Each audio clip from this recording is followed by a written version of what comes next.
So welcome to Disruptions as Doorways, Navigating the Path to Expansion.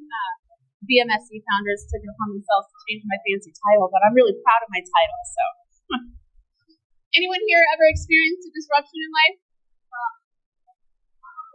Yeah, I know some of you, and I know because we're human, we all have at some point.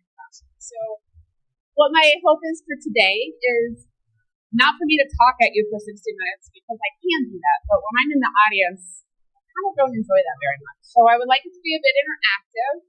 My hope is that I can share some information with you all, and then you would be bold enough maybe to share a little information back. There's always a choice. I truly believe it. I tattooed it on my arm, so it's an invitation. It may be a challenge, depending on how you're hardwired, but it's not a requirement. It's just an ask.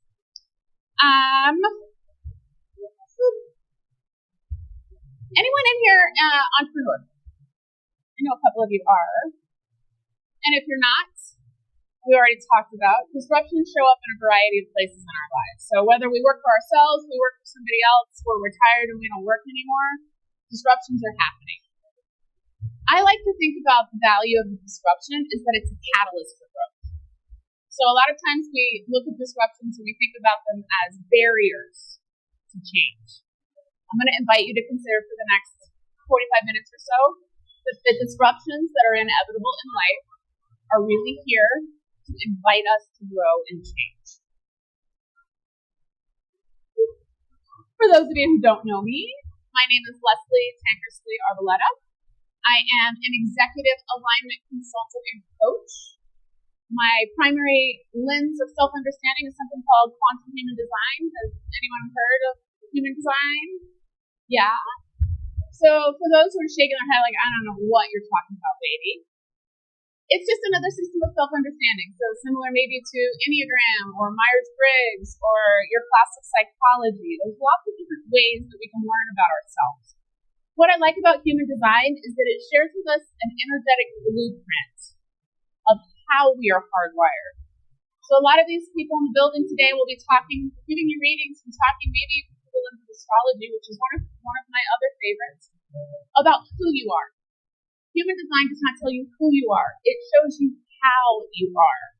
And then the burdensome privilege of being a human being is we get a choice. So we get the opportunity to use and leverage the natural energetic strength within us and then create whatever damn life we want, because ultimately at the end of the day, that's what we're here to do. Let's see. So I kind of shared my aspiration for the next 45 minutes or so is to talk about the cycle of growth. There's 3 stages in this cycle of growth. The first is disruption. You're so very welcome. The first is disruption. The second is liminality. And the third is expansion. Anybody familiar with liminality, what that means? Anyone ever heard of the void? Liminality is just another way to talk about that fertile void. It's the place from which all possibilities are born. It's the place from which all choices are chosen. And then if there's time and interest, we'll talk about 5 different steps for navigating the cycle of disruption, or navigating disruption as you move through the cycle of growth.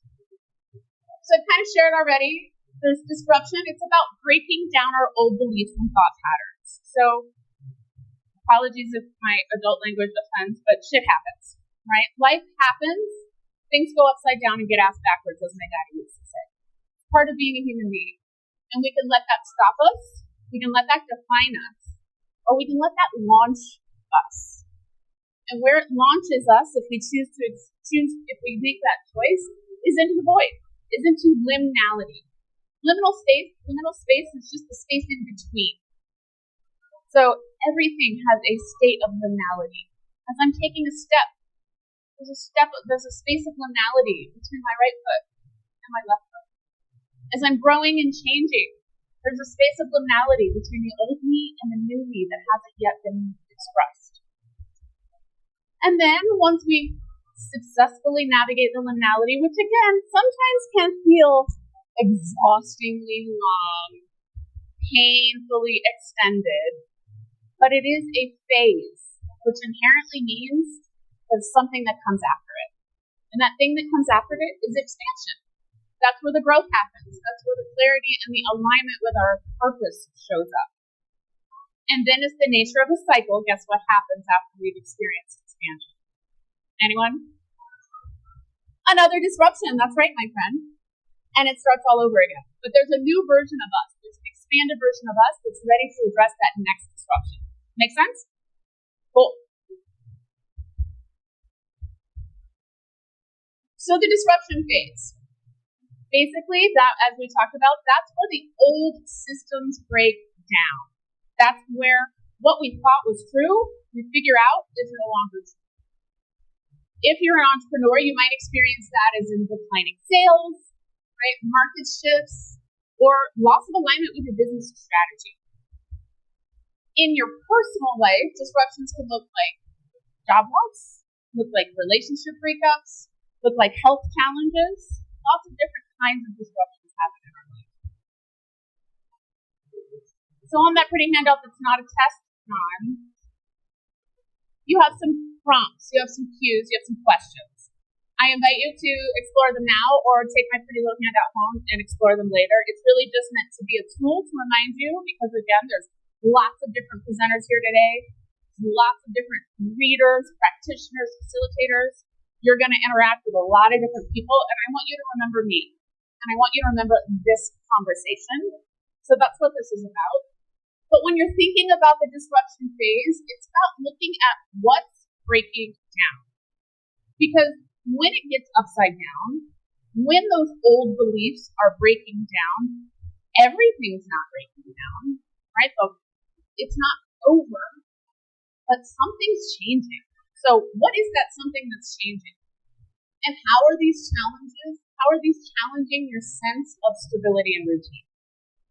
Some of us are hardwired to just F around and find out. Let's try it and see what happens, right? I'm one of those people who's like, let's try it and see what happens.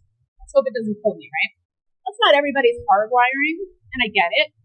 But what is actually, where is your sense of stability solid, even in the disruption phase? Anyone care to share an experience of a disruption?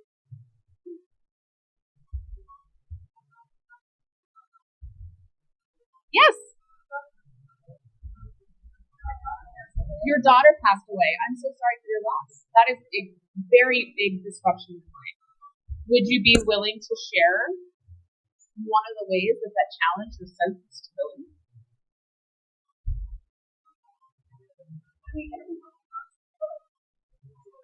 Yes, she said everything. It rocked her world. And I'm a parent also, so I can't imagine. And also, I totally believe what you're saying. I feel like that would be something that would, a disruption that would feel like it was shaking everything. And yet you're still here. You're here right now having this conversation with me. So there's something that felt like it was breaking down and something on which you were still standing and surviving. So I applaud you for that. Thank you for sharing. I really appreciate that. What's your name? Maggie? Becky. It's loud in here. I'm the only one with a mic, so and I don't have one to pass around. Thank you, Becky. I really appreciate that. Anyone else care to share? Now that Becky broke the ice? Yeah. What's your name? Susan. Susan was sharing. She just had a rotator repair cuff surgery. I don't know if any of you are familiar with that. My husband had one of those a couple years ago. It is the most excruciating healing process, and it debilitates you in ways that even if you read all the pamphlets, can't adequately prepare you for it. Yes, we moved the recliner to the living room, and I got to sleep in a big king bed by myself for 6 months. It was not terrible, but I know he didn't love it.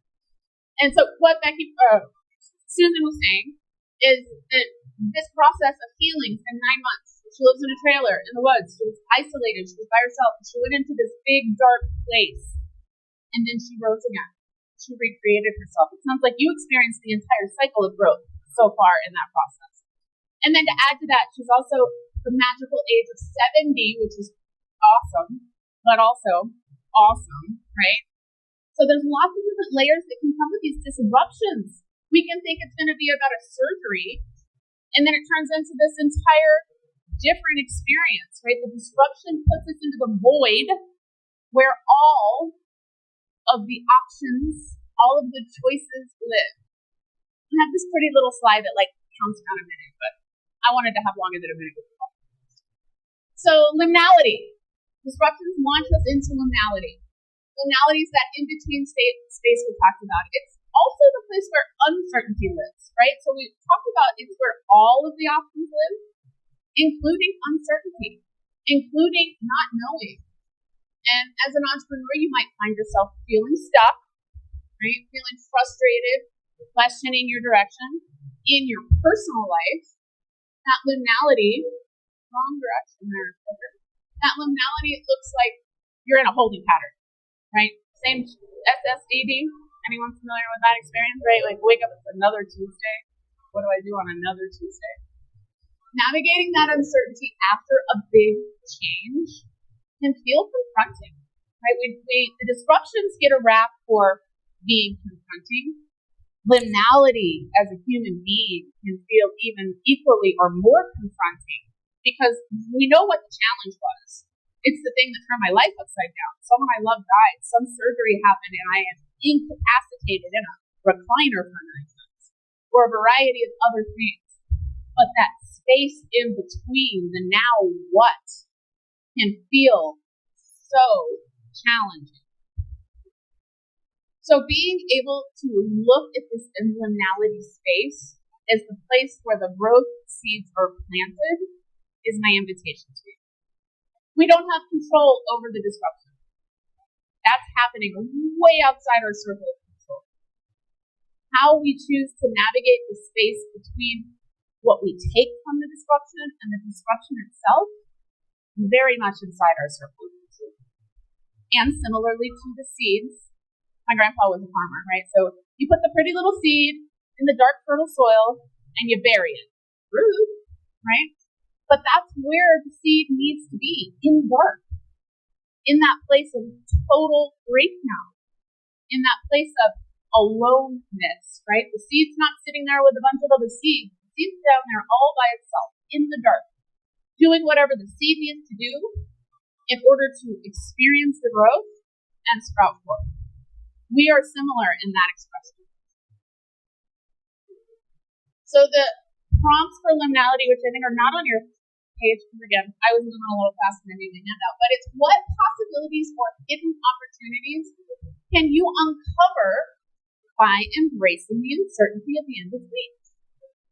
Now that you know that this space has a name, right? Our human brains like to put labels on things. So now that you know that this experience has a name, what can you do with it?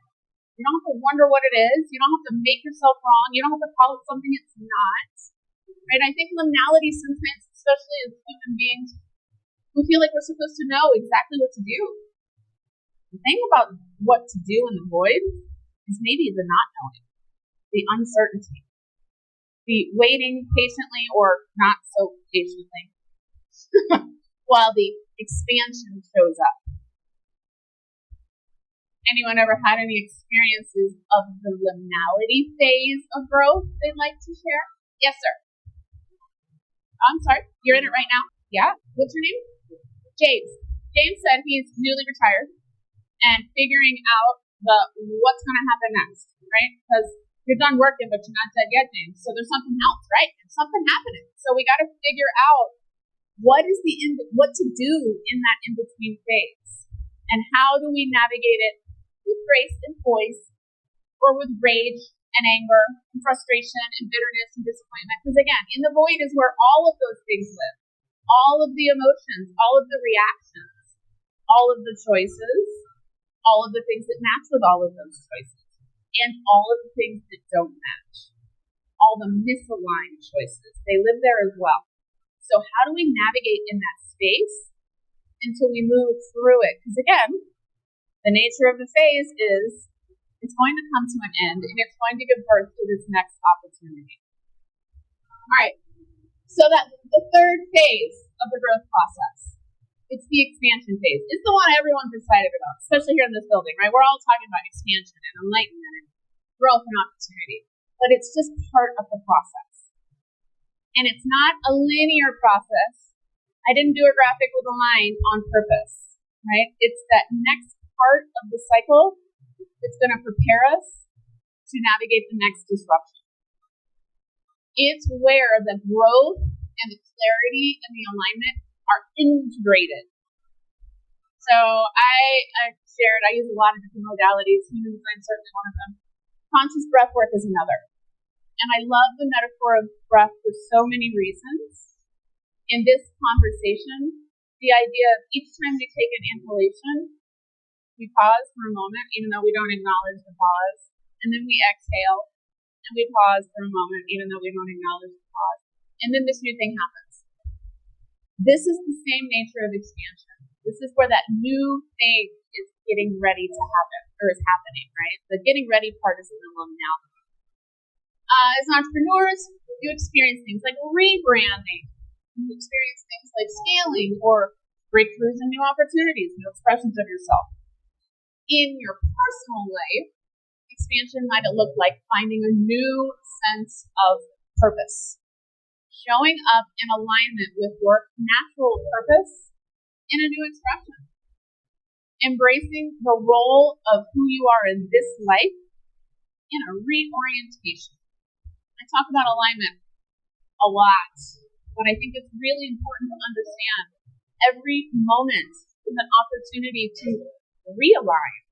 If you don't like what you're lined up with right now, realign, right? I used to play a lot of pool when I was a younger woman. Like the analogy of the cue ball. A ball can go into the corner pocket from anywhere on the table. But if it's a straight shot, it feels a lot more accessible than if it's a fancy bank shot or you gotta go up and over things. With human beings, a lot of times, the aligned path requires us to go up and over. And then once we do, we get to experience this alignment. So again, it's where the integration happens, because integration is what leads us to success. Anyone care to share an experience of expansion phase of growth? Welcome.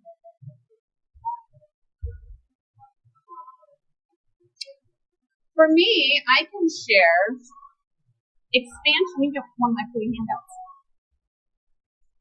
Expansion for me, I am halfway to 98. I just turned 49, I'm proud to be 49.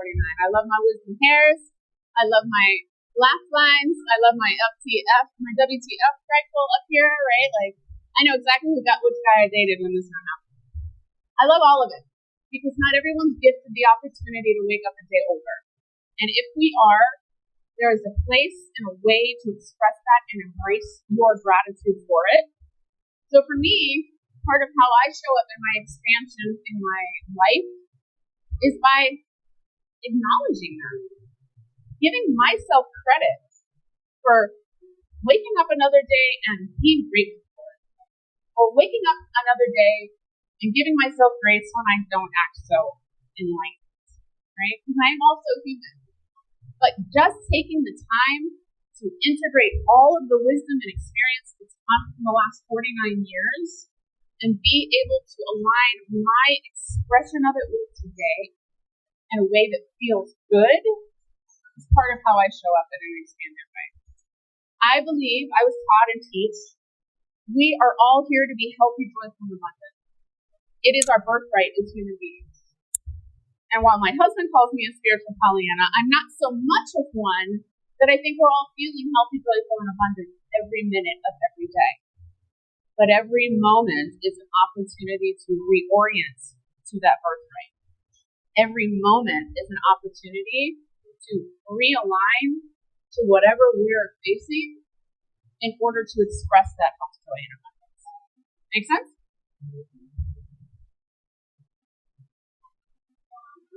Another pretty slide. So we talked about the cycle. Does this make sense? Does anyone have any questions about the cycle of growth so far? Have you ever heard of it described this way? Awesome. Means I'm blazing a trail. I'm sharing the wisdom in a whole new way. It's not new information. It is a really great way to think about how to navigate the information, how to integrate the information, how to actually show up in your own unique life experiencing this universal cycle of disruption, liminality, and expansion in a way that feels good to you. So kind of talk at you a little bit. You all have courageously and vulnerably shared with me a little bit. I want to make sure it's practical, right? It's not just about content transmission, but like, what are you going to go do with this information now that you've given me 30 minutes? So there's 5 steps to navigating the disruption phase. And I think these are also useful in navigating the other phases of the cycle. Sometimes the disruption is the one that gets the spotlight, because again, it's when the big stuff happens. It's when things go down, right? But these tools can actually be useful while we're sitting in the liminality. These tools can definitely be useful when we're navigating the expanded experience of ourselves as we get ready to prepare for what we've already talked about to stand up in the disruption that's coming, right? It's not the other shoe's going to drop. It's not some doom and gloom perspective. It's just an inevitable part of being a human being. It's part of the human condition. This cycle continues to move. So the first is staying present. I imagine in this building and in this audience, I'm probably sitting with people who understand what that means. But in case you don't, or in case you want some tips and tricks, we're talking about things like mindfulness. Who knows what mindfulness is and would be willing to share? I am looking at you, John, because I know you know the answer to the question. Simple way to define that here is to be present and aware of all aspects of whatever situation you're experiencing. Yes. So present and aware of all aspects of whatever situation you're experiencing them on. That's a great description. I would only add one thing: without judgment. Right? Our mindfulness does not come with judgment. And I think a lot of times we think we're practicing mindfulness, but then we're judging what we're aware of. And that's pulling us out of alignment with that health, joy, and abundance. So staying present mindfully can be doing something like guided breath work, can be doing something like grounded visualization. And that doesn't mean you have to sit in lotus position in the forest, although that sounds like a beautiful place to do that. It can happen for 60 seconds. I can get you one of my slides if you want. It can happen for 60 seconds with your eyes open in a crowded warehouse filled with things going on. Just taking a full deep breath in and out. And when you exhale, notice if you're actually emptying your lungs completely. Because historically, that's not what we're doing. We breathe in, we fill our lungs up, and then we exhale to the place where our diaphragm gets even. So for those of you who don't know about your actual anatomy of the diaphragm, it moves like a rainbow and a jump rope. And if we take a full breath in, and then we just exhale to relax, we still have about half the capacity of our lungs sitting with stale air. And sometimes just refueling the oxygen in your body can be all the difference between getting stuck in your head and your story and being present to your birthright. Practicing self-compassion. This is another challenging one for some of us. Susan, you're nodding your head. You have an experience with practicing self-compassion or the absence of self-compassion? Susan shares, I'm doing the best I can and it's good enough. And I couldn't agree more. We're all doing the best we can with what we've got in the moment. And it must be good enough because it's what happened. And ultimately, at the end of the day, every choice we're making is the best choice for us in the moment, given the resources we have and the circumstances we find ourselves in. So giving ourselves the grace and the self-love, right? The compassion is love. We have a tendency, I imagine maybe here, a lot of givers in this audience, right? A lot of opportunities to take care of others, but then we don't take care of ourselves. We don't return that same compassion to ourselves. And then we miss out, or we're feeling challenged by the disruptions. We're feeling overwhelmed by the liminality. We're feeling like the expansion is so far away from our experience. So some practical tools for self-compassion can be doing things like replacing our negative self-talk, right? Instead of I messed up, I did as good as I could in the moment, and now I've learned to do better, and when I know better, I'll do better, right? Sometimes positive affirmations are a practice that are popular with folks. I like to point out an affirmation is anything you say out loud. So when you say, I'm an idiot, that's also an affirmation. It's just not a positive one. So be mindful of what are you affirming in your life? Because our thoughts and our words create our experience. And again, I imagine I may be preaching to the choir in this building, but it matters what you think and what you say. And the story we are telling ourselves is the story we are living. There's a laser pointer on here. Look at the power. That's a different button. All right, step 3. Seek support. This is another really important one as human beings. A lot of celebration for independence. Getting it done. I don't need nobody. I can do it myself. I know, especially younger version of me thought that was absolutely the story I needed to be telling. It was the drum I was banging, and it was the experience I was creating. It was not the best experience. And when we are finding ourselves in a supportive community, we can navigate all of this growth with more ease. It matters who you spend your time with, or if you choose not to spend your time with anyone. Connection is a resource as a human being, and I think it's an underutilized one. I definitely think it's an undervalued one. And I see some agreement in the audience. It matters not only that you spend your time with someone, but again, who you spend your time with. There's a lot of research that talks about assimilation by association. The people you're spending your time with will impact the way you show up in the world. And it's not their fault. I mean, I'm not saying that. I'm not asking you to give your power away. I'm asking you to stand in your power and mindfully create the community that will support you and lift you up. Because again, I imagine you all maybe already know this, but I'm going to share it anyway because I love to say it. We emanate a frequency, right? We're walking around in these magnetic meat suits with these invisible antennas, receiving and broadcasting information from the void all day, every minute of the day. And then we emanate our own frequency, right? It's 2025. We have equipment that can measure the electrical brainwaves that are moving through our little meat up here. We have equipment that can measure the magnetic field emanating from our hearts, right? There's probably someone in this building who can do that for you right now. I am a spiritual warrior for sure, but I'm also a science geek. So I love to talk about the intersection of science and spirituality. When you add electricity to a magnet and you create an electromagnet, you amplify the magnetism. When we have a thought, we create an electrical photon storm in our brains. We actually turn matter into light in our brains. And then our brains release this neurochemical bath inside these feeling bodies, these meat suits that have sensation for a reason. And then we interpret that sensation and give it a meaning. Usually an emotion, we call it. It feels good, it doesn't feel good. I'm angry, I'm sad, I'm mad, I'm happy, I'm joyful, I'm ecstatic, all of those things. We put labels on them.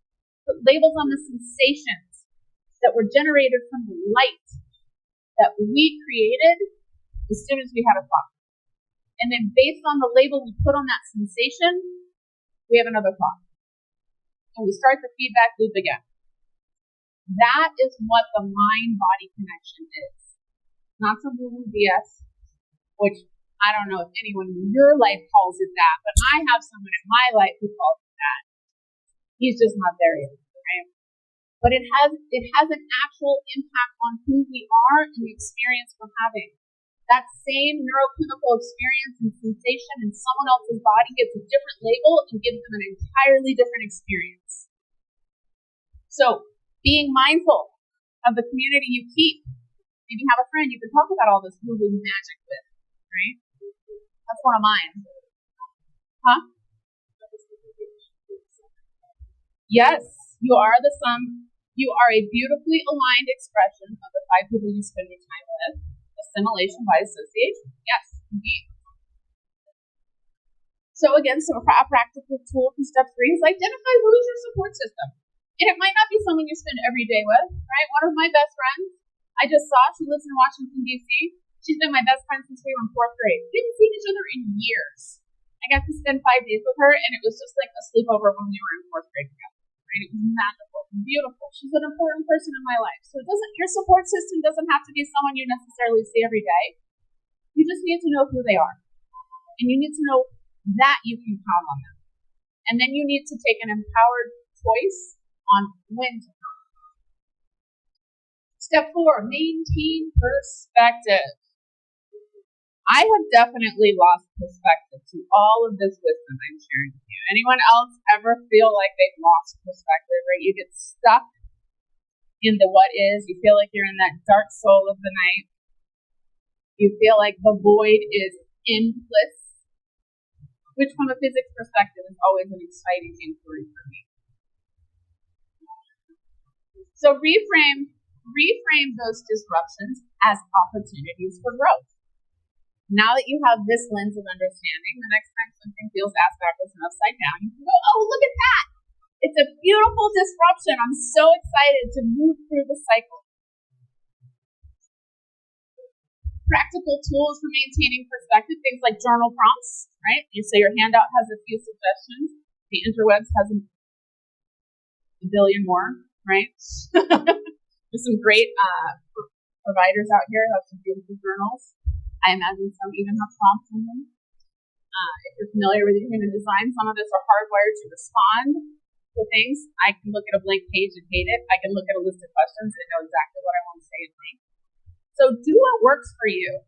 If you are not a generator type, if you're a projector type and you just need an invitation to go grab a blank page and pen and write down your thoughts, go for it. And also asking yourself, what is the lesson hidden in this challenge? That's one of my favorite ones. I have made 3 people who are 10, 12, and 16, and they're all really good at being 10, 12, and 16. And as I mentioned, I'm 49 and I'm kind of tired. So I ask myself a lot, what is this hidden gem inside this challenge, right? And then lastly, step 5, cultivate resilience. Anyone in here care to share what they think resiliency is? Yes. So getting up when you've been knocked down, that's definitely an expression of resilience. And one I hear often when I ask this question. I teach a whole course on resiliency. Resiliency comes from different aspects of ourselves, things like lovability, our self-worth, our emotional wisdom, our courage, our decisiveness, our vitality, different expressions of who we are as human beings. And then hopefully we do get back up when we get knocked down. But something precedes that getting up. And something is always potentially there to knock us down. So what bridges the gap? What supports us? And understanding how to have a strong foundation when something life-changing and unimaginable happens that we can stand on. So practical tools for cultivating resilience, things like gratitude journaling. There's a lot of really cool research coming out about a gratitude practice.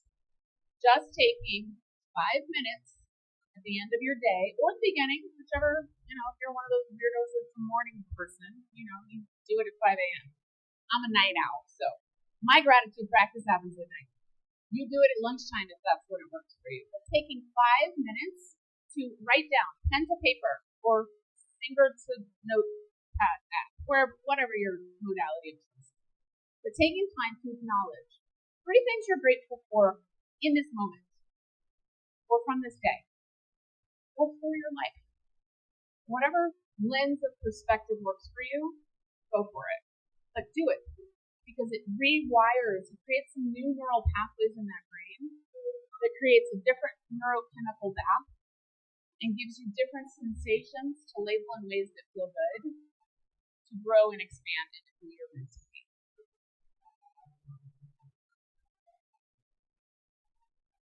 Anybody have time? 1:44. Awesome. All right. Well, I want to make sure I get the next one on our little pins to set up. But I will leave you with these reflections that you can go ponder over lunch with your friends or in silent meditation later, right? What phase of growth are you in right now? And know that you can be experiencing disruption in one area of your life. You can be experiencing liminality in another area of your life. And you can be expressing expansion in another area of your life. So maybe notice, where are all the places I am feeling disruption? Where are all the places I'm feeling liminality? Where are all the places I'm expressing expansion? And give yourself the credit for all of that. And notice what's breaking down in your life and what opportunities might this disruption pose. And then I will invite you one more time. Is there one word that describes any new awarenesses that's come up in the last 44 minutes?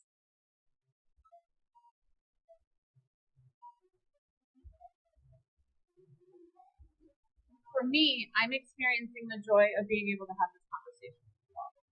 I love being able to talk about this topic. So I am experiencing gratitude that you came and put your butts in my seats at 1 p.m. today. So thank you for that.